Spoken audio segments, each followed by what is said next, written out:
Alright guys, well the game is nearing the end of its life cycle, so I don't think I'm going to be doing anything really, new anytime soon. So what I'm going to do this week is I'm going to take out the top two token decks, for probably 3 days each. Compare and contrast what each color brings to the table. So this week I'm playing Boros tokens, which is white and red. Give me 3 days with this, and then I'm going to play Selesnya for 3 days. Probably going to be very close to, if not a carbon copy of what Mobius played a few weeks ago on his channel. Because my old Selesnya deck was very close to that, and I'm pretty sure whatever differences there were, probably he made the better choices. So I haven't seen that deck in a while, but for the next couple days we're going to be playing Boros. So there's my fancy Timoret Murder King, color distribution, mana curve, all that sort of stuff. So let's go up and let's see what we're playing. We have 9 1-mana cards. 4 of those are God's Willing. This card protects all of our key pieces. And, the main reason to play it, honestly, is Young Pyromancer, because this card is just insane. He creates tokens whenever you cast spells, but most of our token producers, like Triplicate Spirits, Krenko's Command, and Raise the Alarm, are all spells, so they all trigger the Pyromancer, so he's a great card here.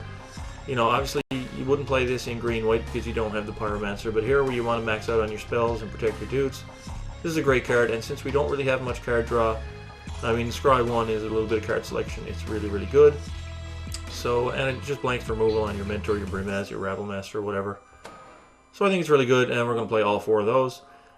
As far as 1-mana spells go, we're playing 4 copies of Shock, just some early game creature removal. This deck does not want to play for the late game. Just wants to kill those early threats and force through damage. I am playing 1 copy of Banefire. I don't know what the hell to do with this slot. This was when I was kind of building what we'll call my version of the deck. I know my version in asterisk or quotation marks there, because there's really not a whole lot of decisions to be made with this deck. There's probably 3 or 4 slots that you can really tweak, and this was a raid bombardment. It was a blasting station. It was an inspired charge. There's a whole bunch of cards that are good in this archetype. So I thought I even had Stormbreath Dragon in there at one point, and Stormbreath Dragon is 4 damage for 5 mana. So is Banefire, but it can go to the face. Uncounterable at 5+. It can remove a creature. I think it does more. Maybe the Trumpet Blast or the Inspired Charge is better. Maybe the Raid Bombardment is better. I don't know. I am playing 23 land in this deck because it's I do have some 4-drops that I want to be able to cast. I'm playing Phantom General and Ogre Battle Driver, plus we have the True Fire Paladin that I want to be able to sink mana into.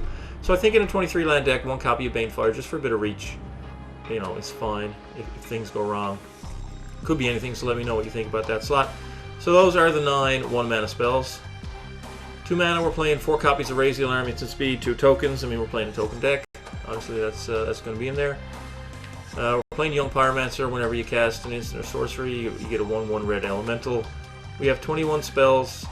It's a lot of triggers for them. Playing Krenko's Command, obviously that's, it's sorcery speed, Raise the Alarm, but it's still, it's multiple bodies on 1 card, it's tokens, it's card, card advantage if your opponent has to shock 1 or block 1 with a Visionary or something. And we're playing True Fire Paladin just because the card is fucking ridiculous. It's a bear, but it's got a whole lot of upside. Just attacking with this creature and open mana makes combat a pretty big headache for your opponent. So, it just deters blocks. It makes your opponent think twice, about what he's going to do, how he's going to block. So, just swinging for 2 with this guy, usually we don't want to activate him. We just want our opponent to be afraid of him. But he's a nice mana sink. You can take out stuff that they block with. So, he's a really, really good card. I think any red-white aggro deck should be playing him, tokens or no. So, jumping on up to 3 mana.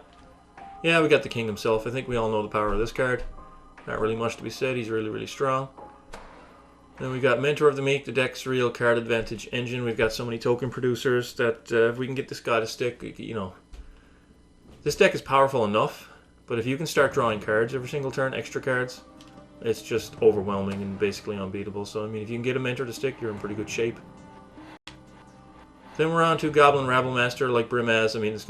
This guy's insane. There's not a whole lot needs to be said. We've talked about all these cards before. He just wins the game on his own if he's left unchecked. He makes tokens. He's insane. He's absolutely fucking crazy. Then we're going up 4 mana, and we've got the Phantom General, so this gives all our creature tokens +1/+1.